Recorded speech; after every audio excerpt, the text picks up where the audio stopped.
മീനച്ചിൽ മലങ്കര കുടിവെള്ള പദ്ധതിക്കായി വെട്ടിപ്പൊളിച്ച പൂഞ്ഞാർ വെട്ടിപ്പറമ്പ് റോഡ് പൂർവ്വസ്ഥിതിയിലാക്കാൻ വൈകുന്നത് യാത്രക്കാർക്ക് ദുരിതമാകുന്നു. പദ്ധതി പൂർത്തിയാക്കാൻ കാലതാമസമുണ്ടായതോടെ റോഡ് പണിയും ഇഴയുകയാണ്.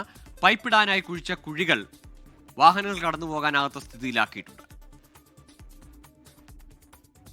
ഏറ്റുമാനൂർ പൂഞ്ഞാർ ഹൈവേയെയും ഈരാറ്റുപേട്ട വാഗമൺ ഹൈവേയെയും തമ്മിൽ ബന്ധിപ്പിക്കുന്ന പ്രധാന റോഡാണ് പൂഞ്ഞാർ വെട്ടിപ്പറമ്പ് ആനിയളപ്പ് റോഡ്.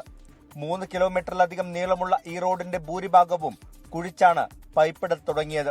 1.5 കിലോമീറ്ററോളം ദൂരത്തിൽ പൈപ്പിട്ടെങ്കിലും ബാക്കി ജോലികൾ വൈകി.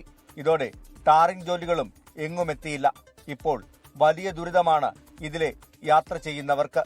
ഈ കാണുന്ന വഴി കൂടെ ഓട്ടോറിക്ഷ പോലും പോകാൻ വളരെയധികം ബുദ്ധിമുട്ടിയാണ്. ഇരട്ടി ചാർജാണ് പൈസ വാങ്ങിക്കുന്നത്. ഞങ്ങൾ വളരെയധികം ബുദ്ധിമുട്ടിയാണ്. ഇത് അടിയന്തരമായിട്ട് ഈ റോഡുകൾ പുനഃസ്ഥാപിക്കണം. ഇതുമായിട്ട് ബന്ധപ്പെട്ട് അതോറിറ്റിയിലും PWയിലും MLA അടുത്തും ആവശ്യപ്പെട്ടിട്ടും ഞങ്ങൾ സമരങ്ങൾ വരെ ചെയ്തിട്ടും ഇതിന് പരിഹാരം ഉണ്ടാകുന്നില്ല. എത്രയും പെട്ടെന്ന് ഇതിന് പരിഹാരം ഉണ്ടായി ഈ റോഡുകളെല്ലാം യാത്രായോഗ്യമാക്കണമെന്ന് ശക്തമായിട്ട് ആവശ്യപ്പെടുകയാണ്. പാലാ പൂഞ്ഞാർ മണ്ഡലങ്ങളിലെ 13 പഞ്ചായത്തുകളിൽ വെള്ളം എത്തിക്കാനാണ് മീനച്ചിൽ മലങ്കര പദ്ധതിയിലൂടെ ലക്ഷ്യമിട്ടത്. പദ്ധതി വൈകിയതോടെ കുടിവെള്ള പ്രശ്നവും പരിഹാരമാകാതെ നിൽക്കുകയാണ്. എത്രയും വേഗം പദ്ധതി പൂർത്തിയാക്കി കുടിവെള്ള പ്രശ്നവും റോഡ് പ്രശ്നവും പരിഹരിക്കണമെന്നാണ് നാട്ടുകാർ ആവശ്യപ്പെടുന്നത്. 24 കോട്ടയം. ലോകത്തെവിടെയായാലും ഏത് സമയത്തും 24 വാർത്തകളും ഓഗ്മെന്റഡ് റിയാലിറ്റി പാക്കേജുകളും എക്സ്പ്ലെയിനറുകളും വിശദമായി കാണാൻ ഞങ്ങളുടെ YouTube ചാനൽ നിങ്ങൾക്ക് സബ്സ്ക്രൈബ് ചെയ്യാം.